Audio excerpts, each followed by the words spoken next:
الحمد لله جل وعلا، وصلى الله وسلم على رسوله المصطفى ونبيه المجتبى وأمينه على وحي السماء وعلى آله النجبى وأصحابه الأتقياء أفضل الخلائق بعد الأنبياء ومن بهديهم اقتدى وبآثارهم اقتفى من المفسرين والمحدثين والفقهاء إلى يوم الجزاء. أما بعد، أعوذ بالله من الشيطان الرجيم. بسم الله الرحمن الرحيم. إن هذا القرآن يهدي للتي هي أقوم ويبشر المؤمنين.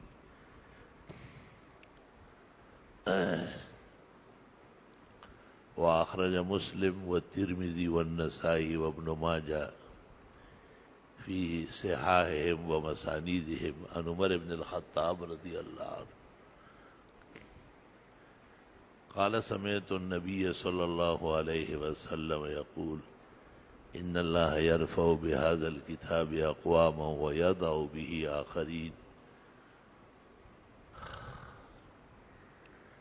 کلام اللہ بدنیا 100,000 است، ولی ایجا عجب رنگ آشکار است.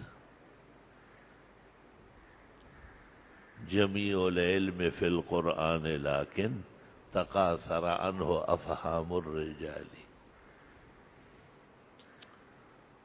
علم دین فقہ ہست تفسیر و حدیث، ہر کے خواند غیر ازی گردد خبیث.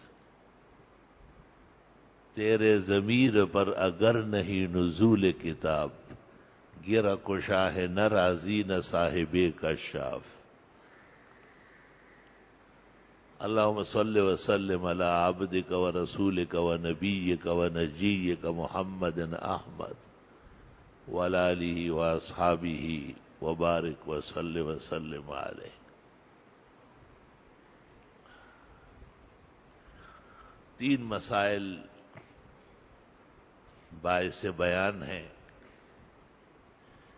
ایک تو تفسیری ایام قریب ہے اور 15 شعبان سے ہمارے ہاں قرآن شریف کے ترجمے اور تفسیر کا آغاز ہوتا ہے، جسے اللہ جل جلالہ عم نوالہ عز شانہ عظم برہانہ لا الہ الا اللہ نے اپنی شان احادیت و صمدیت سے غیر معمولی توجہ خلائق اور اپنے ہاں سے قبولیت نصیب فرمائی. وَلَوْ الشُّكْرُ وَالْحَمْدُ عَلَى نَعْمَائِهِ وَآلَائِهِ ظَاهِرَةً وَبَاطِنَةً. رب أوزعني أن أشكر نعمتك التي أنعمت علي وعلى والدي وأن أعمل صالحا ترضى وأدخلني برحمتك في عبادك الصالحين. اس کا اشتہار پاکستان کے بڑے اخبار جنگ کے صفحے اول پر معمول کے مطابق آیا ہے. گو اشتہارات کی ضرورت نہیں ہے. آفتاب آمد دلیل آفتاب، آیاں راچ بیاں.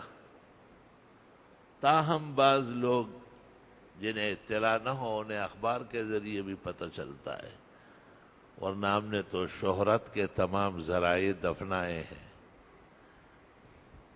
علمہ بحالی یغنینی عمن دونہ عن سوالی. ابراہیم علیہ السلام کی خدمت میں خاص لمحے میں جب نار نمرود میں وہ ڈالے جا رہے تھے، صحیح مسلم میں ہے، حضرت جبریل آئے اور کہا اتحتاج الیہ، میری ضرورت ہے.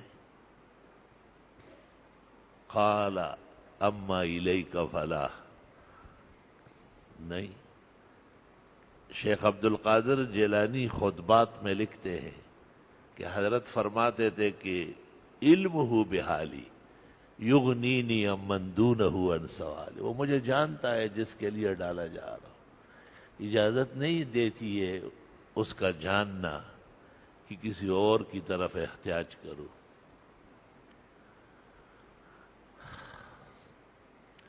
ہمارا تو دین بھی ابراہیمی ہے، انتبع ملت ابراہیم حنیفا وقالوا کونوا ھودا او نصارا تہتدوا۔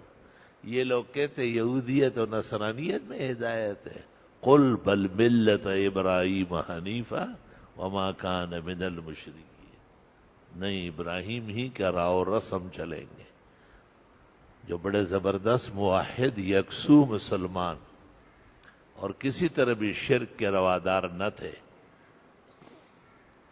قل صدق اللہ فاتبعوا ملت ابراہیم حنیفا وما کان من المشرکین۔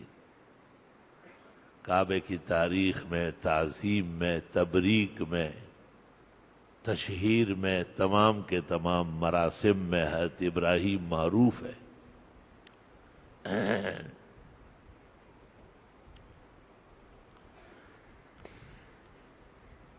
تفسیری نشست ہمارے کچھ بزرگوں کی بھی خدمت رہی ہے،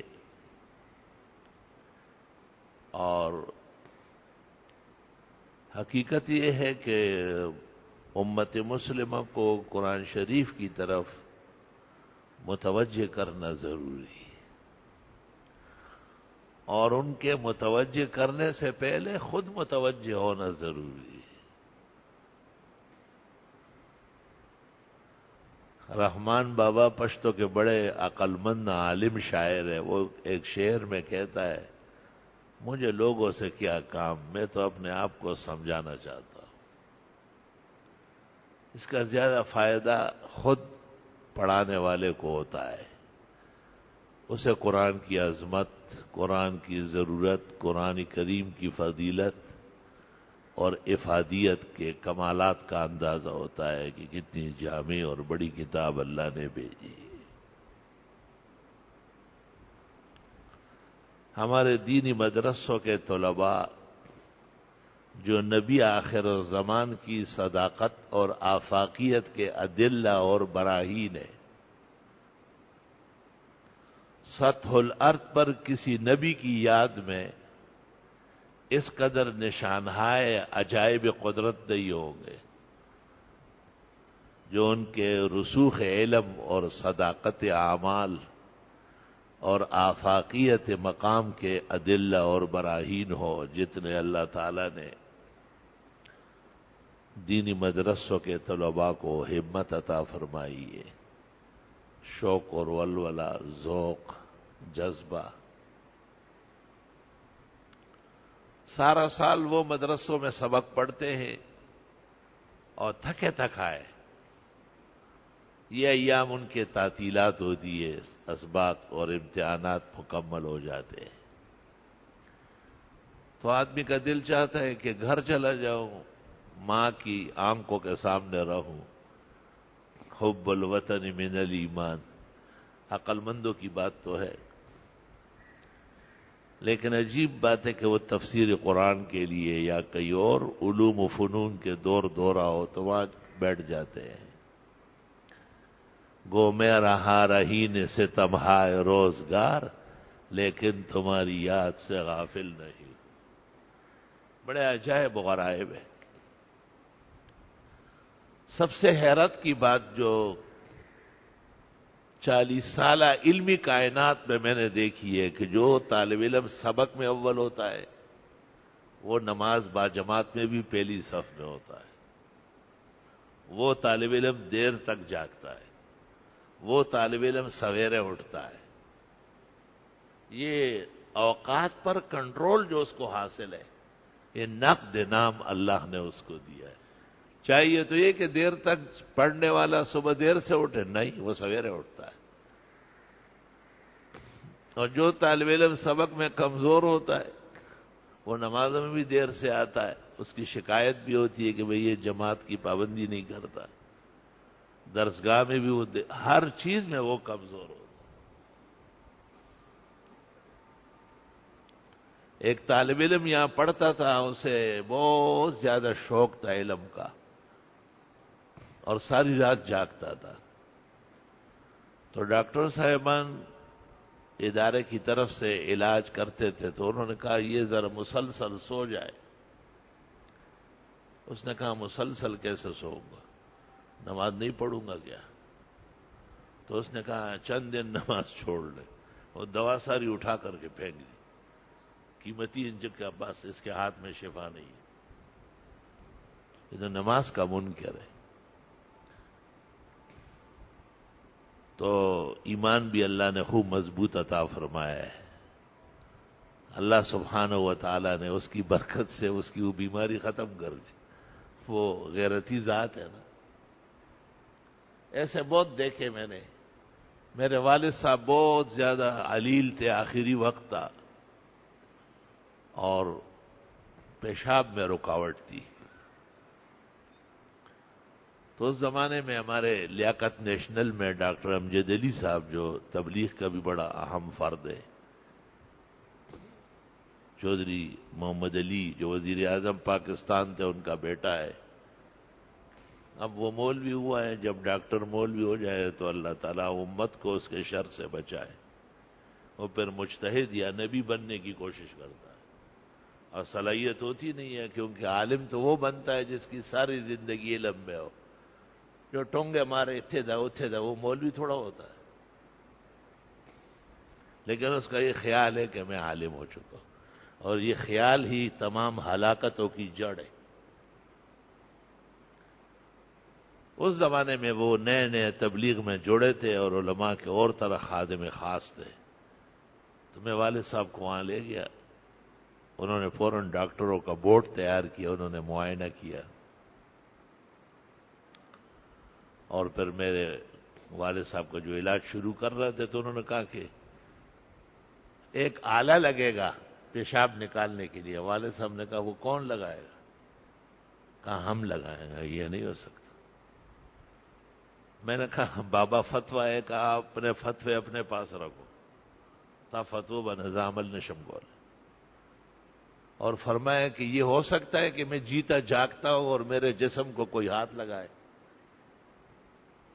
تو ڈاکٹر صاحبان نے کہا کہ چلو 2-3 گھنٹے میں ویسے بھی بے ہوش ہو جائے گا، کیونکہ پیشاب تیزی سے جمع ہو رہا ہے اور نکل نہیں رہا ہے. تو میرے والد صاحب نے کہا کہ جب میں بے ہوش ہو جاؤں پھر تم جانو، تمہارا رب جانے. پھر مجھے ذبح کرو یا جو چاہو کرو، میں مکلف نہیں ہوں گا. لیکن میرے ہوتے ہوئے کہ میں جاگ رہا ہوں، ہوش میں ہوں، میرے پردے کی جگہ کوئی ہاتھ نہیں لگا سکتا. تو جب انہوں نے کسی قیمت پر بات نہیں مانی، ہم گاڑی میں بیٹھ گئے اور واپس آنے لگے.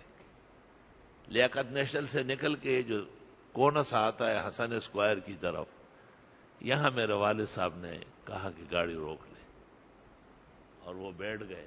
نیچے اتر کے آدھے گھنٹے تک پیشاب ہوا، اور پھر مرتے دم تک بند نہیں ہوا. میں بڑا حیران ہوا. مجھے کہا حیران مت ہو، اپنا ایمان ٹھیک کر لو. کہا تم تو ڈاکٹروں کی بات میں آ گئے تھے، فتویٰ دینے لگے. میں نے کہا فتویٰ تو سب مولویوں کا. بابا جی نے نہیں مانا. ایسا فتویٰ بانے عمل نشم کو ماتا ڈیرا گرانا. میں نے اندازہ لگایا کہ غیرت کے ساتھ مدد الہی جلدی ساتھ مل جاتی ہے.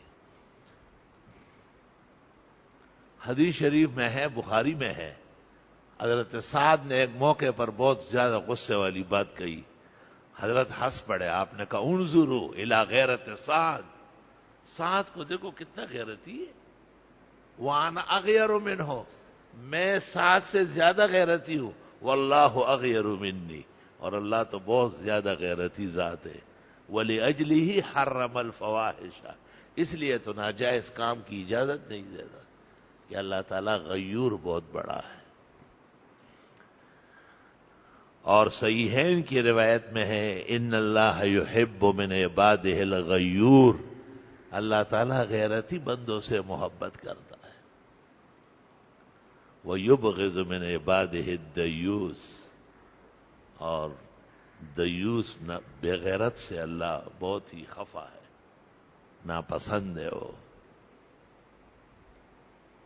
تمام امور میں ایمان کامل رکھنا چاہیے، اسباب سے نہیں ڈرنا چاہیے بلکہ مسبب سے پورا سروکار رکھنا چاہیے۔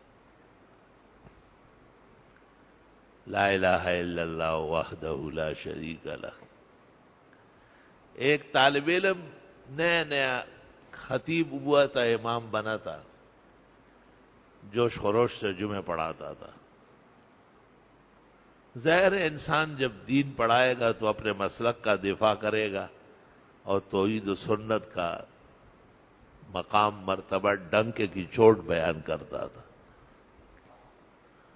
لوگوں میں ہر طرح کے لوگ ہوتے ہیں، تو ایک آدمی ان کے پاس آیا اور اس کو کہا کہ آپ اس طرح باتیں کرتے ہیں، یہ تو شہر ہے، اس میں بہت سارے مسلک ہیں اور لوگ ہیں، اور آپ تو بس آپ اور آپ کے اساتذہ اور آپ کے شاگرد اور آپ کے بڑے بزرگ وہی اہل حق ہے۔ انہوں نے کہا وہی اہل حق ہے، اوروں کو نہیں مانتا ہوں۔ اس نے کہا کہ میں آپ کو سیدھا کر دوں گا۔ اس نے کہا آپ کے سیدھا کرنے سے پہلے میں اپنے رب کو کہہ دوں گا، وہ تیرا علاج کر لے گا۔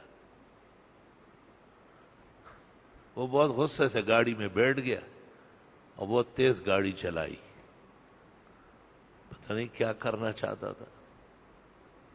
تھوڑی دیر بعد نمازی آیا اور انہوں نے کہا ایک گاڑی بڑی گاڑی میں گھس گئی ہے اور اس کا کیما نکل رہا ہے۔ از مکافات عمل غافل مشو، گندم از گندم بروید جو از جو، اسے نه چې صرف تی بل څوک نشته، پیدا کړي خدای د سر د پاسه سر ده۔ اللهم صل وسلم على عبدك ورسولك ونبيك محمد احمد وعلى آله واصحابه وبارك وصل وسلم علیہ۔ یہ موجودہ دور میں بھی یہ حکمرانوں کو، سیاستدانوں کو ذرا آپ تو دیکھتے ہیں اور اچھا ہی دیکھتے ہوں گے، آپ کی سیاسی نظر فراست مجھ سے زیادہ ہے۔ میں تو درسگاہ کا مولوی ہوں، کتاب کا مدرس ہوں، اور محراب اور ممبر کا امام ہوں، بس انہی پر فخر ہے اور شکر ہے، اس سے آگے کچھ نہیں اور آگے ہونا بھی نہیں۔ اللہ تعالیٰ آخری لمحے تک امام اور استاذ اور کتاب کا مدرس رکھے۔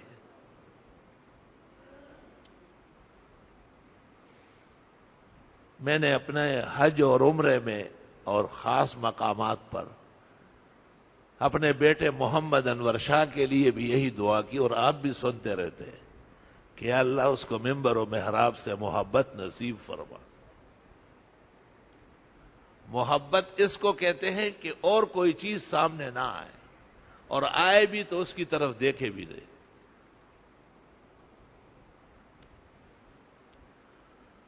کراچی کے حالات جب بہت خراب تھے تو ہمارے ایک مخلص بھائی نے مجھے کہا کہ ہم ڈیفینس میں 4 بڑے بنگلے خرید کے آپ کو دیتے، آپ گلشن چھوڑ دے ہو یہاں آ جائے۔ میں نے کہا آپ نے عالموں کو پہچانا نہیں، وہ اپنی جگہ جنازے کے وقت چھوڑتے، باقی حضرت داغ ہے جہاں لیٹ گئے، اور لاکھوں جوتے پڑے اٹھ نہ سکا، لیٹ ہی گئے۔ میں نے کہا ایسا نہیں ہوتا۔ ہمارے ملک میں ایک بہت معتبر خان تھے، اتفاق سے ان کی اولاد نہیں تھی اور جائیداد بہت زیادہ تھی، بے انتہا محبت تھی مجھ سے۔ تو مجھے کہا بس علم حاصل کر لیا، اب اپنے گھر بیٹھ جاؤ، یہ ساری زمین آپ کی۔ میں نے کہا خان صاحب تجھے پتہ نہیں کہ عالموں کے مقامات اور ڈیوٹیاں اللہ خود تقسیم کرتا ہے، وہ اپنی مرضی سے کہیں نہیں بیٹھتے۔ یہ تو آپ کی زمین ہے، اگر جہانگیرے کے ساتھ اکوڑ اور ترڈیر بھی ملے نا، قسم اس خدا کی جس نے احسن العلوم قائم کیا، کہ وہاں کے ایک پلر اور ایک دروازے کے برابر بھی یہ مجھے نظر آ جائے۔ مجھے تو یہاں جنت الفردوس کی خوشبو ہمیشہ محسوس ہو۔ اللہ تعالیٰ نے میری زندگی ایسی بنائی کہ اگر میں 1 سال تک بھی گیٹ کے باہر نہ جاؤں تو کوئی ضرورت بھی نہیں، سارا نظام اور آپ جیسے محبت کے احباب مخلصین اللہ اندر ہی بھیج رہا ہے، اور ان کو اندر آنا بہت ضروری ہے۔ جب جنت الفردوس ہے تو جنت الفردوس کا مستحق ساری امت ہے۔ نبی کریم صلی اللہ علیہ وسلم نے فرمایا ہے کتاب الدعوات میں، اذا سألتم اللہ الجنہ فاسألوہ الفردوس، جب اللہ تعالیٰ سے جنت مانگو تو جنت الفردوس کی دعا کیا کرو۔ فرمایا میں امید کرتا ہوں میری امت کو جنت الفردوس ملے گی۔ محدثین نے عجیب بات لکھی ہے، انہوں نے کہا ہے کہ دعا آپ مانگے اور سفارش حضرت نے فرمائی ہے تو جنت یقیناً ملے گی اور فردوس کی ملے گی۔ صحیح مسلم میں آپ نے کہا فَإِنَّهُ أَعْلَاهَا وَأَجْنَاهَا، وہ سب سے اعلیٰ ترین جنت ہے، وَمِنْهَا تَفْجُرُ أَنْهَارُ الْجِنَانِ وَتَظْهَرُ أَشْجَارُهَا، وہیں سے تمام نہریں چل رہی ہے جنتوں کی، اور وہاں سے جنتوں کے سب مناظر نظر آتے ہیں۔ معاجم میں ہے کہ انبیاء و مرسلین سب کے سب جنت الفردوس میں ہو۔ اللہ تعالی ہمیں بھی نصیب فرمائے۔ پا دنیا کے میں انلی دو پسترگو اور پا فردوس کے دا حضرت نبی صحبت راگ۔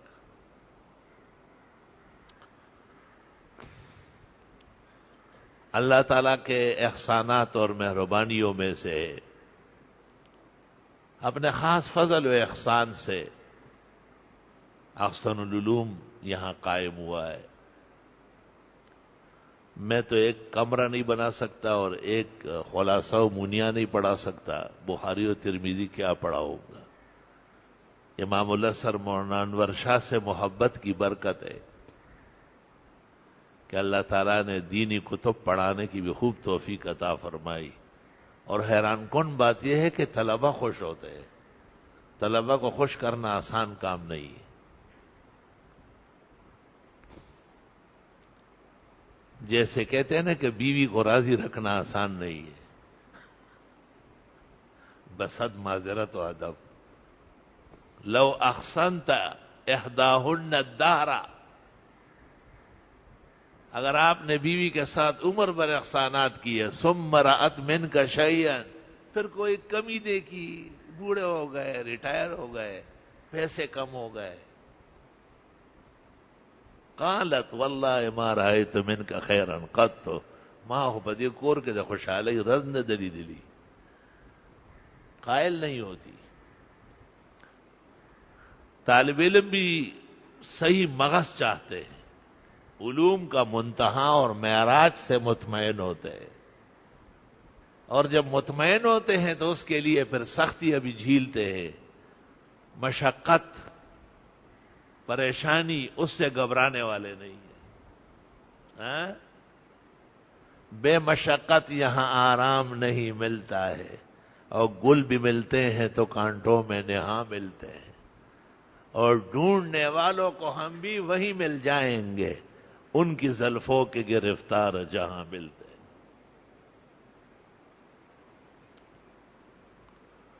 طالب علم شہید ہو گئے بہت زیادہ، اور جنازے 5 6 6 اکٹھے یہاں سے نکلے۔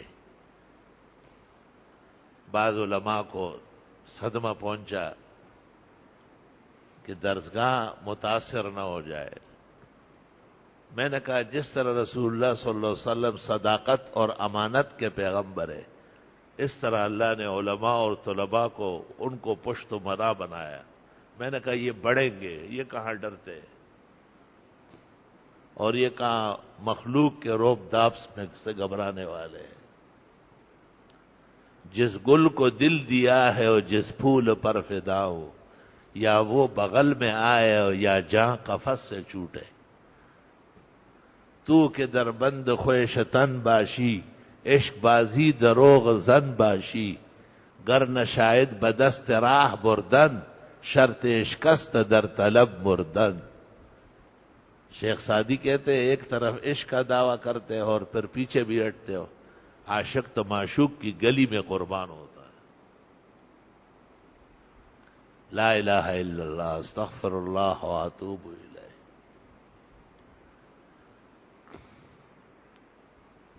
حدیث میں ہے کہ صحابہ نے تکالیف کا شکوہ کیا، مصائب و شدائد کا، آپ نے تسلی دی کہ ابتدا اس طرح گراں ہوتی ہے، پھر اللہ تعالیٰ کی مدد و نصرت آ جاتی ہے۔ اور آپ نے ان کی تسلی کے لیے کہا کہ وہ دن دور نہیں ہے جب صنعاء سے ایک خاتون زیورات سے لدی ہوئی جڑی ہوئی روانہ ہوگی اور یہاں مدینہ پہنچے گی، لا تخاف الا اللہ، سوائے اللہ کے کسی کا خوف نہیں ہو۔ بخاری میں ہے کہ صحابہ نے پوچھا اینا دوار طی، دوار دائر، لوٹ کسوٹ والے ہو گئے، دراجہ دائر۔ بنو طی قبیلے کے ڈاکو کہاں گئے ہوں گے جو اعضاء تک کاٹتے ہیں زیورات کے لیے؟ آپ نے فرمایا لصوصها حفوظها، یہی لوگ حفاظت کرنے لگ گئے ہوں گے، ایمان پہنچ چکا ہوگا۔ میری تشریف آوری کی صداقت اور شیرینی ان کے منہ اور خون میں شامل ہوگی، یہی تلواریں لے کے راستے میں کھڑے ہوں گے کہ دیکھتے ہیں کون کسی مسلمان کو مضرت پہنچاتا ہے۔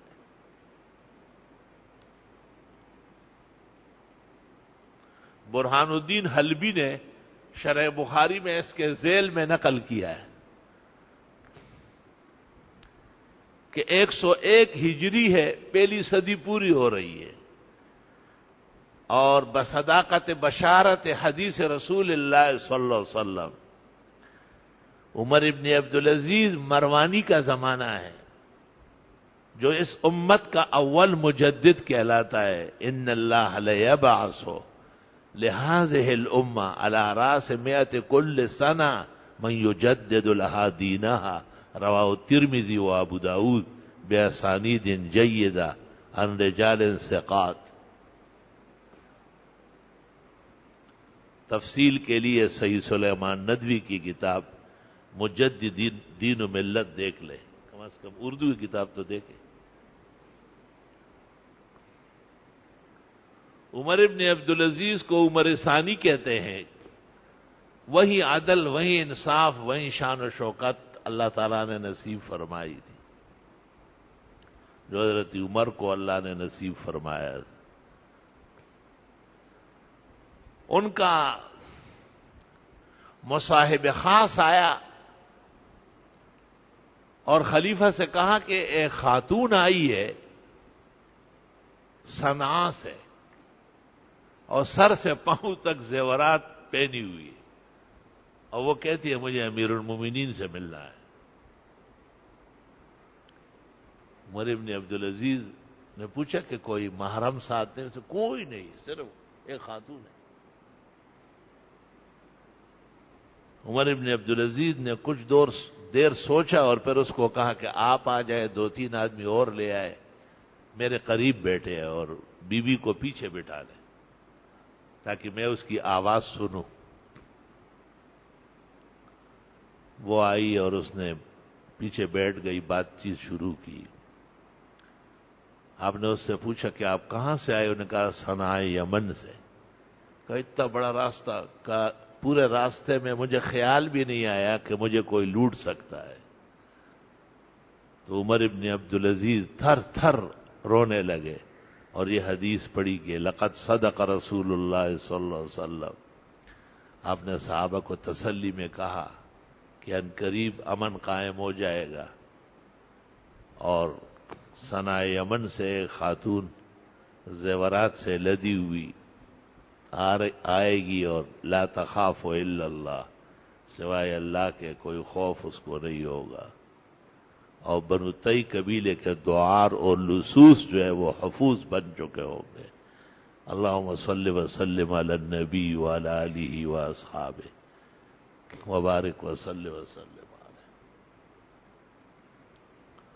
بہرحال امت کو جس طرح ظاہری حیات کے طور پر روح کی ضرورت ہے، جان کی ضرورت ہے کہ آدمی زندہ رہے، جاندار رہے، کیونکہ اگر روح نکل جائے اور جان تلف ہو جائے تو جسم جتنا بھی قیمتی ہوگا وہ بے قیمت ہو جائے گا۔ فقہاء اس لیے کہتے ہیں کہ قبر کا ایک مفہوم یہ ہے، دوسرا مفہوم وہ ہے کہ اینما یکون جسدہ بعد ما انتزع روحہ، جو روح نکلنے کے بعد جسم جہاں کہیں بھی ہوگا وہی قبر ہے۔ بخاری شریف میں ایک نباش کا قصہ ہے جو مردوں کے کفن چوری کرتا تھا۔ جب وہ مرنے لگا تو بیٹوں کو کہا میں تمہارا کیسا باپ تھا، بڑا پیارا، مردوں کا چمڑا ادھیڑ کے ہمیں پالتا تھا۔ کہا مجھے بہت ڈر لگتا ہے اللہ تعالیٰ سے، میں نے کوئی خیر کا کام تو کیا نہیں، جب میں مر جاؤں تو میرے جسم جلا لو اور پھر اس صفوف کو ہوا میں، بحر میں اور بر میں اڑا لو۔ لئن قدر اللہ علی لیعذبنی ما لم یعذب احدا، بخاری۔ اگر اللہ تعالیٰ میرے ساتھ سختی کرنے لگے، ایسا عذاب دے دے گا جو کسی کو نہیں دیا ہو۔ جاہلی دور تھا، غلط وصیت پر عمل ہوا۔ وصیت جب شریعت کے موافق ہو تو واجب العمل ہے، اور وصیت جب شریعت کے خلاف ہو تو غیر موجب عمل ہے، اس پر وہ وصیت کرنے والے بھی گناہگار اور عمل کرنے والے بھی گناہگار ہو جائیں۔ لا طاعت لمخلوق فی معصیت الخالق۔ فقہاء نے اس کی ایک مثال دی ہے کہ عمر پر ایک امام کے پیچھے نماز پڑھ رہا ہے اور مرتے وقت کہے کہ میرا پیر صاحب آئے گا وہ جنازہ پڑھائے گا، اور فلاں علاقے کا کوئی بزرگ آئے گا وہ جنازہ پڑھائے گا۔ فقہاء نے لکھا ہے وصیت باطل ہے، غلط ہے۔ 5 وقت نماز جس امام کے پیچھے پڑھ رہا ہے وہ احق بالصلاۃ علیہ۔ ہاں اگر وہ اجازت دے کہ ٹھیک ہے، ان کی خواہش کے مطابق میں اپنا حق کے تقدم قربان کرتا، وفی حکایت عجیبہ قد ذکرناہا مشبعہ قبل ذلک۔ مسائل عموماً لحاظ کی وجہ سے کمزور ہو جاتے ہیں۔ بھئی میرے ایک مقتدی ہے محلے میں، میں اس کو جانتا ہوں، تمام نمازیں یہیں پڑھی ہے، جب جمعہ پڑھا، عید پڑھی، ساتھ ہی رہا، رمضان میں ساتھ رہا، اعتکاف ساتھ کیا، اس نے کہیں وصیت کی فلاں جگہ سے بزرگ ہے، ٹھیک ہے، ہماری بلا سے ہمیں نماز پڑھانے کا کون سا شوق ہے، بہت پڑھا لی، لیکن اگر امام نہ مانے، ایسا ہوا ہے، ایک غلط آدمی آ رہا تھا یار، میں نے کہا نہیں میں پڑھاؤں گا ٹھیک ٹھاک امام، انہوں نے کہا یہ وصیت ہے، میں نے کہا ان الوصیت بخلاف الشرع باطلۃ مبسوط بدائے بحر نہر طبیعی۔ این وقت پر جب جنازہ کھڑا ہونے لگا تو مجھے کہا گیا کہ آپ کا ایک فتویٰ نکلا ہے تحریری، آپ کے دستخط اور مہر کے ساتھ دارالافتاء سے، اور اس سے پتہ چلتا ہے کہ کوئی اور پڑھا۔ میں نے کہا میرا ایسا کوئی فتویٰ نہیں جو میرے خلاف ہو، میں اس کا جواب دوں گا، دکھایا مجھے۔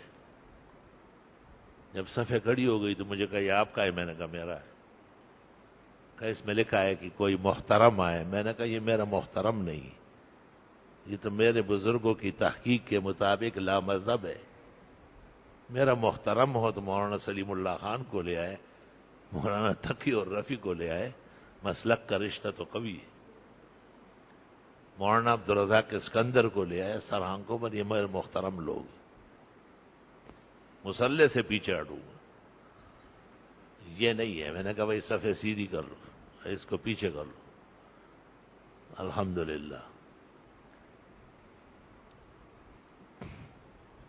فقہاء نے یہ ایک مثال دی ہے کہ دیکھو شریعت یہ چاہتی ہے کہ جس کی اقتداء میں زندگی بھر نمازیں پڑھی، آخری نماز بھی وہ پڑھا ہے، انہیں درد ہے، انہیں سوز ہے، انہیں احساس ہے کہ میرا ایک فرد، میرے باغ کا ایک گل، ایک گلاب، وہ آج مرجھا گیا ہے۔ دوسرے لوگ مہمان غریب کو کیا پتہ چلتا ہے؟ اس لیے علماء کہتے ہیں کہ آنے والے مہمان عالم پر کوئی بوجھ نہ ڈالے، ان سے کہو جو آپ مناسب سمجھے بیان کر۔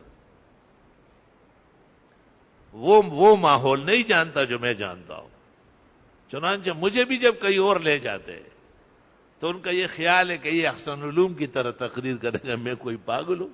یہاں تو 40 سال ماحول بنا ہے، وہاں میں بھی اور مولویوں کی طرح تبلیغی باتیں کرتا ہوں۔ تبلیغی باتیں جیتے دکھوتی ہوتے انکلو، وہاں یہ گن گرج کی باتیں نہیں کر سکتا، ماں سکا رہا زانتا کار ہو رہا ہوں۔ ویک شمشاد بیگم د چایا دی گیا لار جرا والی احسن العلوم د جرا دی۔ اس کے لیے اللہ تعالیٰ نے جامع مسجد احسن، جامعہ عربیہ احسن العلوم بنایا ہے، وجود میں لایا ہے، لہ الشکر والحمد۔ یہاں تمام اہداف پر کل بحث ہوتی ہے۔ بہرحال باقی تقریر تفسیر و ترجمے کے بارے میں پیر کے دن صبح 8 بجے کروں گا، ایسا نہ ہو کہ میرے پاس تقریر اس دن کے لیے ختم ہو جائے، اس کو روکتا ہوں۔ ایک طالب علم تقریر کرتا تھا، یہ مدرسوں میں طالب علموں کو تقریر سکھاتے ہیں تو ان کو کہتے ہیں کہ آپ لوگ شب جمعہ کو تقریریں کرے تاکہ زبان صاف ہو جائے، جرأت پیدا ہو جائے، جھجک دور ہو جائے۔ تو ایک طالب علم تقریر کر رہا تھا، دوسرے نے دیکھ کر شور مچایا، میری تقریر سے کر لی، میں کیا کروں گا؟ لا الہ الا اللہ۔ تو پیر کے دن انشاءاللہ صبح 8 بجے سے آغاز ہے دورہ تفسیر کا۔ خیال تو تھا کہ کچھ مہمان علماء بھی آئے، لیکن کراچی کی گرمی بہت بڑھ گئی۔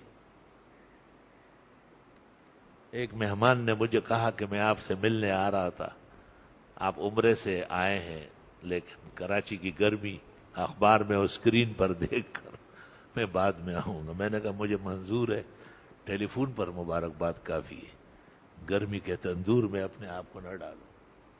حالانکہ اس کو کیا پتا ہے کہ اس کے باوجود کراچی جیسا فضا اور خوش رنگی پورے جہان میں حرمین شریفین کے علاوہ کہیں نہیں۔ کراچی کراچی ہے، اللہ قیامت تک سدا بہار رکھے اور اس کے امن اور حفاظت کو دوبالا فرمائے۔ ایک مسئلہ یہ ہے کہ 15 شعبان کو جو رات ہے، رات کو بھی اس پر گفتگو کی ہے کہ اس میں 8 احادیث ہے، 5 پر کلام ہے۔ ابو بکر ابن العربی وغیرہ نے سب کو ایک جیسے سمجھا ہے۔ وہذا من جرأتہ ما کان یلیق بشان الرفیع۔ اور 3 حدیثیں ایسی ہیں جن سے پتہ چلتا ہے کہ شب برات کو عبادت، طاعات، دعا، تلاوت، ذکر، استغفار، خیرات، نفقات اللہ کے راضی کرنے کے لیے مناسب ہے،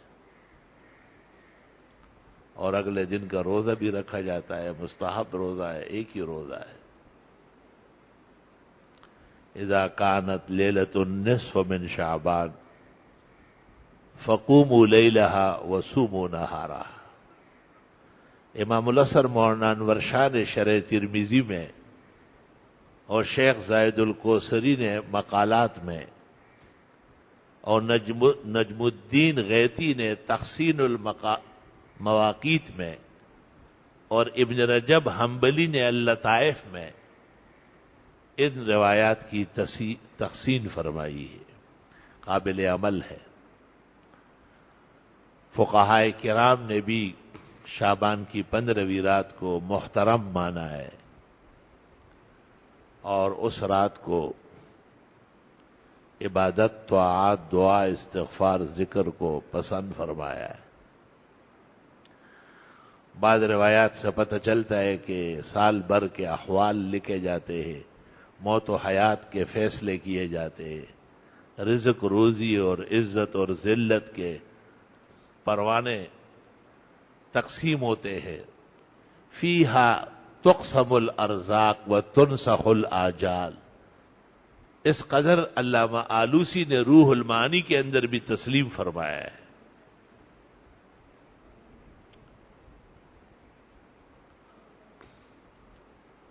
حرمین شریفین زادہم اللہ حفظا و سلاما، وہاں کا روش کچھ سخت واقعہ ہے۔ وہ شب معراج کی طرح شعبان کی رات بھی اہمیت نہیں دیتے۔ شیخ الاسلام ابن تیمیہ نے یا حافظ ابن قیم نے یا ابن عبد الوہاب نجدی نے شاید سخت روش اختیار کیا ہے۔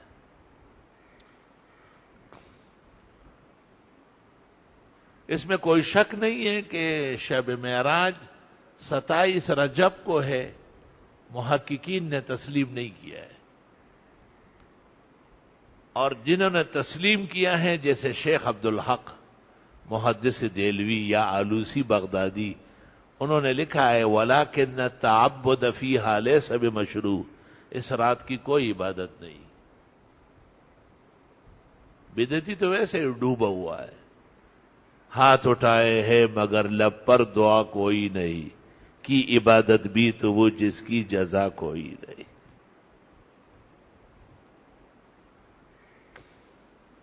مناسب ہے کہ آدمی انفرادی عبادات کر لے، اجتماع تو مقصود نہیں ہے۔ یہ بھی ایک بحث ہے کہ اس قسم کی راتیں عبادات کی ہے یا احیاء کی ہے۔ اردو میں محاورہ ہے وہی جاگنے والی راتیں۔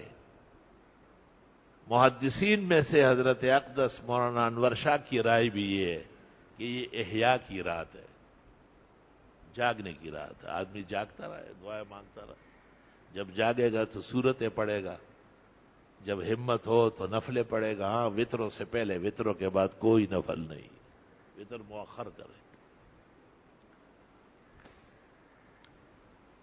اور کوئی مخصوص عبادت اس رات کی نہیں ہے۔ جو ادھر ادھر لکھے گئے ہیں جنتری ٹیسٹ پیپروں میں، وہ سب کے سب جعلی اور غیر مستند، غیر محقق ہے۔ محدثین و فقہاء نے ان سب کا رد کیا ہے۔ فاضل طالب اور محقق عالم مولانا عبدالحی لکھنوی کا مشہور رسالہ الاثار المرفوعہ فی الاخبار الموضوعہ مطالعہ فرمائیں، فکفا و شفا۔ اور فقہائے احناف کا اتفاق ہے کہ یکرہ الاجتماع لإحیاء اللیالی المتبرکہ فی المساجد، مسجدوں میں متبرک راتوں کے لیے اکٹھے ہونا منع ہے، ممنوع ہے، بدعت ہے۔ نور الاضاء میں، مراقی میں، تحتاوی میں، تحتاوی علی الدر میں، غایہ میں، نیل میں، فتاوی شام میں، ہندیہ میں، قاضی میں، بزازیہ میں، تاتاریہ میں، تبیین میں، فتح القدیر میں، تمام معتبرات احناف جو مذہب کے ہیں، کلہم متفقون علی ذالک۔ علامہ شامی لکھتے ہیں کہ متبرک راتوں کا اجتماع، جاگنا، عبادات کرنا مساجد کے اندر علماء نے پسند نہیں فرمایا ہے۔ امداد الفتاح میں حسن ابن عمار صاحب نور الرضا نے مفصل کلام کیا ہے۔ گھروں میں جہاں کہیں آدمی جاگے اور ہمت ہو، اور مسجد میں بھی آئے اور اجتماع نہ ہو، انفرادی طور پر ہو تو کوئی حرج نہیں ہے۔ البتہ ایسے موقع پر گھر میں جاگنا اور عبادت کرنا مسجد سے افضل ہے۔ وفیہ رد مشبع علی المبتدع۔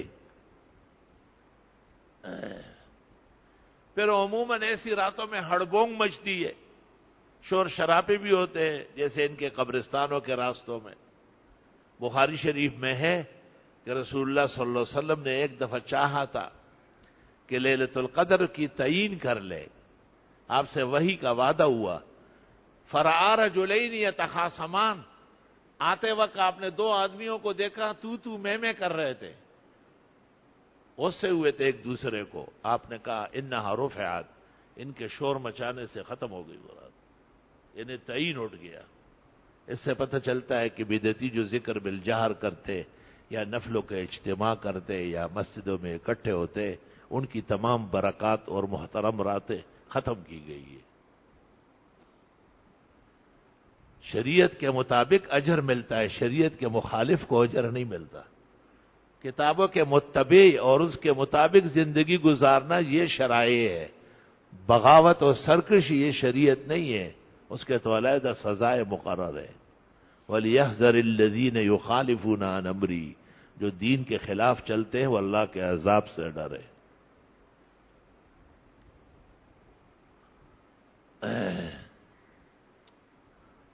صحیح مسلم میں اور جوامع میں اور سنن میں ہے کہ جس شخص نے عشاء کی نماز جماعت سے پڑھی اور پھر فجر کی نماز بھی جماعت سے پڑھنے کے ارادے سے سویا،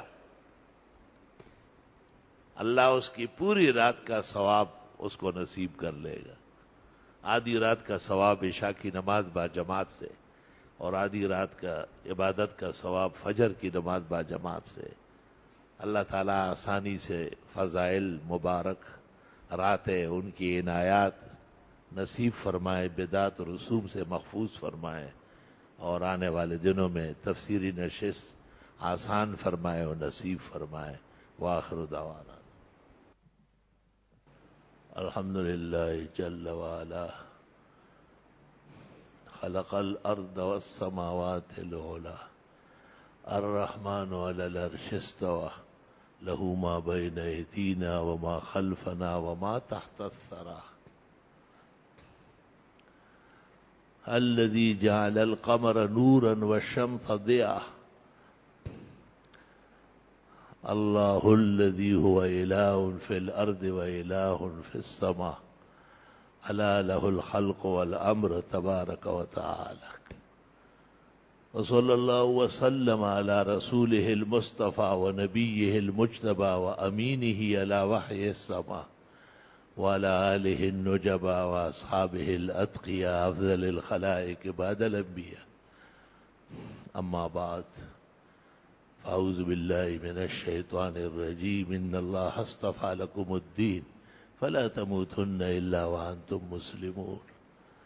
إن الدين عند الله الإسلام ومن يبتغ غير الإسلام دينا فلن يقبل منه وهو في الآخرة من الخاسرين. أخرج الشيخان في صحيحيهما عن أبي سعيد الخدري أن النبي صلى الله عليه وسلم قد قال الدين والنصيحة. قيل لمن يا رسول الله؟ قال لله ولرسوله ولأئمته. بارك الله لنا ولكم في القرآن العظيم ونفعنا وإياكم بالآيات والذكر الحكيم. إنه تعالى جواد قديم كريم ملك بر ورب رؤوف رحيم.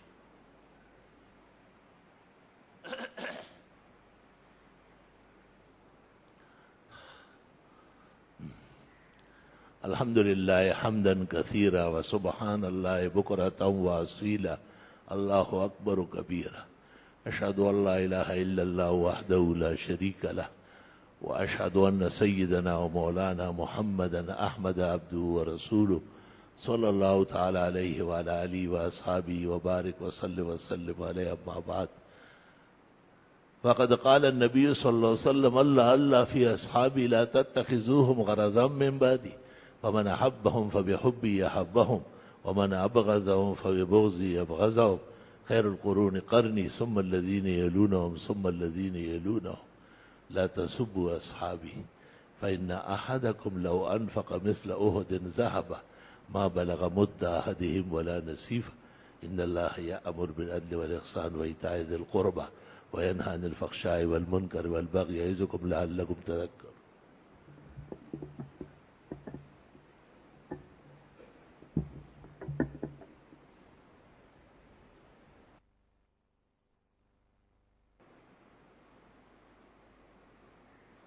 بسم اللہ الرحمن الرحیم. جو آگے جوابات سننے کے لیے بڑھ رہے ہیں وہ نمازیوں کا خیال رکھیں. نمازی بھی ان کے راستے میں لمبی لمبی رکعتیں نہ پڑھیں. فقہی نشست سننا زیادہ ضروری ہے.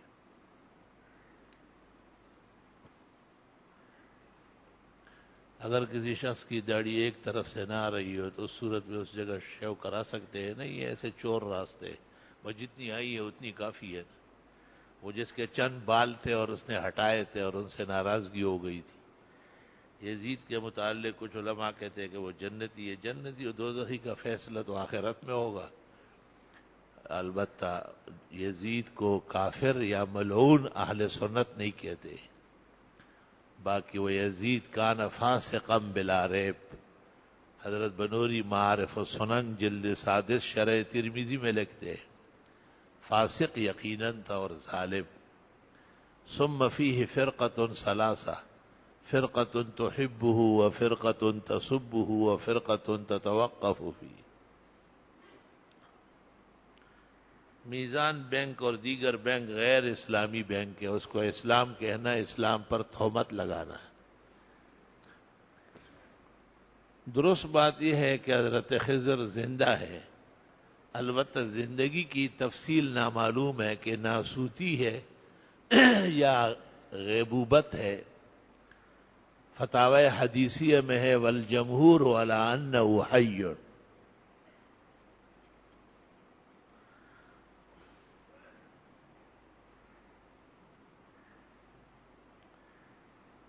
اللہ کے نبی نے کسی زوجہ کا نکاح محرم میں فرمایا، مجھے یاد نہیں ہے.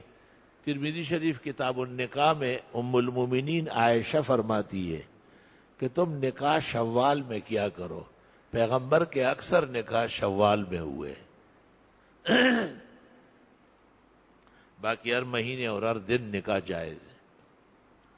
رومال کو دائیں کندھے پر ڈالنا یا بائیں پہ، درست یہ ہے کہ بائیں پہ ہو، کیونکہ دائیں ہاتھ جس طرح گھڑی اور انگوٹھی کے لیے منع ہے وہ مرد کی طرح کامل ہے، اور بایاں ہاتھ عورت کی طرح ناقص ہے بوجہ تلویث یا انجاز کے. اہل سنت کا شعار ہے کہ وہ انگوٹھی یا گھڑی بائیں ہاتھ میں پہنتے ہیں، تو اس کے زیب و زینت کے لیے بائیں کندھے پر رومال بہتر ہے.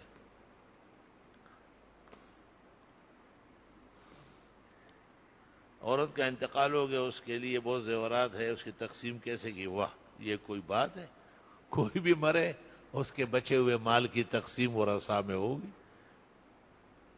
خالی مرحومہ کا نام دیا، یہ نہیں کہ ورثاء کون ہے، تاکہ تقسیم ہو جائے.